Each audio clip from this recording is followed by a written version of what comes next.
भारत गौरव आचार्य श्री पुलक सागर जी गुरुदेव के प्रवचन और धार्मिक कार्यक्रम देखने एवं सुनने के लिए जिन शरणम मीडिया चैनल को अभी सब्सक्राइब करें और बेल आइकॉन पर क्लिक जरूर करें। लौटते समय किसान मिला कि ओ भाई मेरा प्रश्न पूछा। बोले हाँ किसान जी पूछा। बोले संत ने क्या बताया? बोले संत ने कहा कि तेरे खेत में फसल इसलिए नहीं आती क्योंकि इसलिए तेरे पेड़ों में फल नहीं आते कि उन पेड़ों के नीचे सोने की असरफियों से भरे हुए घड़े दबे हुए हैं और पेड़ों की जड़ उनसे नीचे नहीं जा पाती है, इसलिए उनका विकास नहीं होता और फल नहीं आते। तो उन सोने के कलश को निकाल ले, तेरे यहां पेड़ों में फल ही फल होंगे और फसल ही फसल होगी। किसान ने कहा पूरी जिंदगी बिता दी और मुझे ये पता नहीं खुदाई की गई। लखनऊ के पास जैसी खुदाई नहीं कि बाबा ने कहा धन निकलेगा और पूरी सरकारें लग गई खोदने में। मिला क्या नतीजा? ठन ठन गोपाल, ध्यान रखिए। खुदाई हुई, सोने के घड़े निकले। किसान ने देखा, आंखें फटी की फटी रह गई। किसान ने कहा एक काम कर बेटा, अभी सोने के घड़े में तुझे दिया करता हूं। उसने कहा मुझे नहीं चाहिए, ये आपके खेत में निकले हैं, इनका मालिकाना हक आपका है, मैं क्या करूंगा इन घड़े का। बोले बेटा यदि मेरे भाग्य में होता तो बहुत पहले निकल आते, तूने बताया तेरे भाग्य में है और ये सोने की असरफियां तो बेटे खत्म हो जाएंगी, लेकिन मेरे खेत उपजाऊ हो जाए, इससे बड़ा सोना मेरे जीवन में कोई दूसरा नहीं हुआ करता है। ये सोने कितने दिन चलेगी असरफी, खेत सही रहेगा तो सोना ही सोना उगलेगा। कहते हैं सोने के कलश घड़े भरे हुए उसको बैलगाड़ी में रख करके विदा कर दिया। जैसे ही विदा किया आगे पहुंचा, कौन पुरुषोत्तम क्या बोल रहे हो? विकास हम वहां होते तो बैलगाड़ियां अपने घर में उतर रही होती। ध्यान रखिए। संत के कुटिया में पहुंचा, संत ने कहा मेरा प्रश्न पूछा। बोले हाँ पूछा। पारलौकिक प्रश्न था आपका, आध्यात्मिक प्रश्न था। संत ने बताया कि तुझे ज्ञान की प्राप्ति जरूर होगी। कब होगी? 12 वर्ष तो हो गए, आज तक नहीं हुई। बोले जो जटा में तू एक मणि छिपा के बैठा है ना, तेरा ध्यान बार बार उस मणि पर जाता है और मणि पे ध्यान जाता है, इसलिए ईश्वर से ध्यान नहीं लग सकता है। पागल, या तो पदार्थ को छोड़ या परमात्मा को छोड़। उसने कहा यार इसे पता कैसे चला कि मेरी जटाओं में मणि रखी हुई है? उसने जटाएं खोली और मणि निकाली और कहा कि ले बेटा, आज से मणि मैं तुझे प्रदान करता हूं, क्योंकि इस मणि ने मुझे परमात्मा में बाधा डाली। इस मणि का मैं क्या करूंगा? उसे मणि दे दी। लौट करके आगे बढ़ा, सेठानी के पास पहुंचा। सेठानी ने कहा मेरे प्रश्न का क्या हुआ? बोले संत ने कहा है तेरी बेटी जरूर बोलेगी।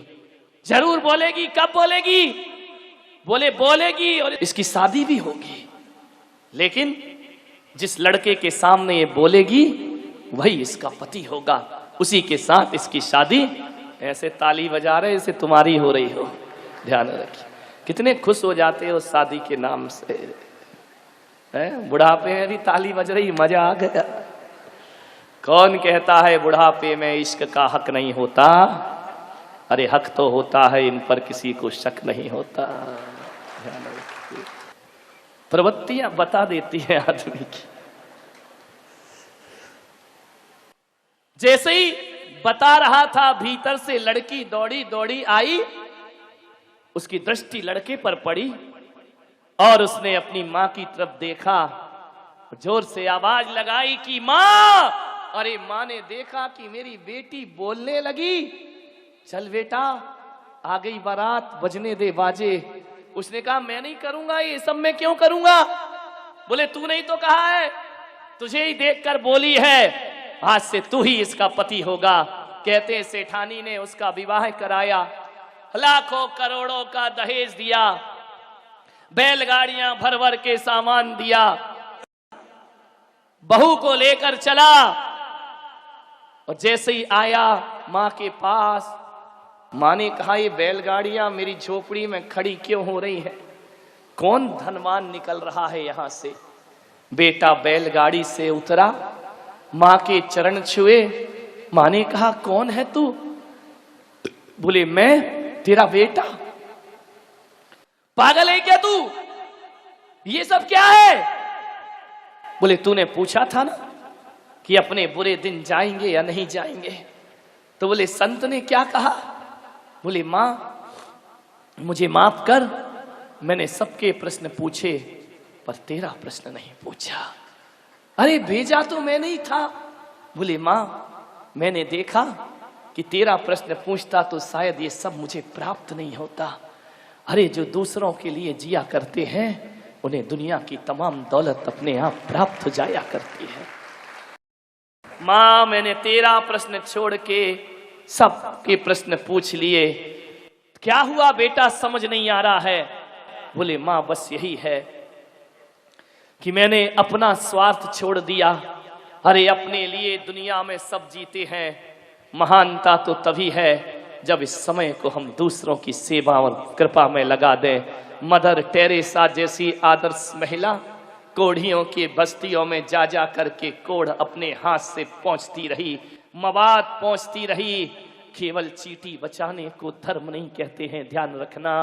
80 साल की उम्र में भी मदर टेरेसा जीवन में वो काम करके जाती है कि आने वाले सदियों सदियों के लिए इतिहास में उसका नाम अमर हो जाया करता है। आपसे मैं कह रहा हूं कि घर में खाली मत बैठिए, कुछ ना कुछ करते रहिए, समय को बर्बाद मत करिए। केवल ख्वाब देखने में समय मत लगाओ, लंबी लंबी 1000 बातें सोचने में समय मत लगाओ।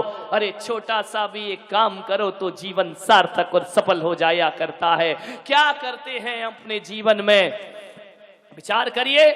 हर एक पौधा ही लगा दो, एक पेड़ ही लगा दो तो तुम्हारा जीवन जीना सार्थक हो जाएगा। घर में फालतू की चीजों में समय जाता है।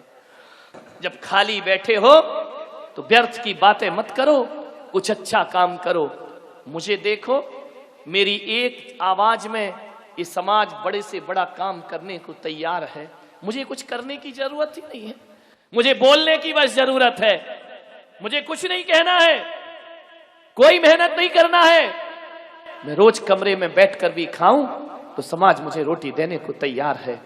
लेकिन आपसे बताता हूं कि मुझे कुछ ना करने के बाद यदि मैं कुछ भी ना करूं, सुबह से उठकर शाम तक कमरे में बैठा रहूं तो भी भक्त आएंगे, सेवा करेंगे, रोटी देंगे। लेकिन एक बात मैं बताता हूं कि मैं अपने जीवन में, ध्यान रखिए, हर काम मेरे इशारे पर होगा। एक बात यदि किसी भक्त को बोल दूं, अरे संजीवनी लाभ के को बोलूं, तो भक्त मेरे ऐसे हैं कि हिमालय उठा करके ला सकते हैं। इतना काम ये कर सकते हैं। लेकिन फिर भी मुझे कुछ करने की जरूरत नहीं है। लेकिन फिर भी ईमानदारी से बताता हूं कि मैं फिर भी प्रतिदिन 8 घंटे अपनी मेहनत जरूर किया करता हूं। मैं मेहनत से जी नहीं चुराया करता हूं। मेहनत जरूर करिए, बीमार रहूं या कुछ रहूं, मेरा जो काम है वह काम उतना ही होगा। अनिल जी शाह अभी सीढ़ी चढ़ते हुए बोल रहे थे, 10 मिनट ही बोलना महाराज, ज्यादा मत बोलना, तबीयत खराब है। मैंने कहा कोई फर्क नहीं पड़ता है।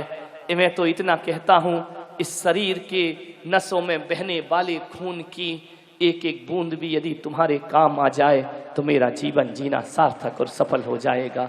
कोई दिक्कत नहीं है, क्या फर्क पड़ता है। अब मैं 10 मिनट बोल के चला जाता, 1 घंटे बोल गया, इसका मतलब पावर तो मेरे पास है। आदमी अपनी शक्तियों को छिपा करके जिया करता है। नहीं, शक्तियों को मत छिपाइए, कुछ ना कुछ काम करते रहिए। ध्यान रखिए, आज दुनिया को धर्म योगी की नहीं, आज दुनिया को कर्म योगियों की जरूरत हुआ करती है।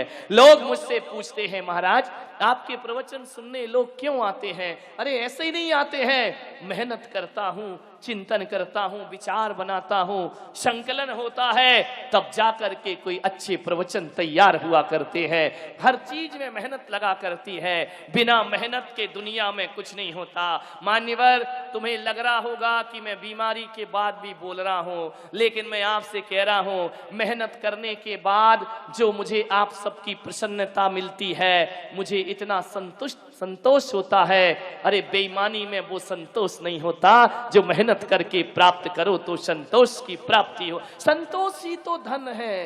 पूजा करने के बाद संतुष्टि ना मिली, माला फेरने के बाद संतुष्टि ना मिली, स्वाध्याय करने के बाद संतुष्टि ना मिली, किस काम का वह धर्म हुआ करता है? आत्म संतोष से भर जाइए।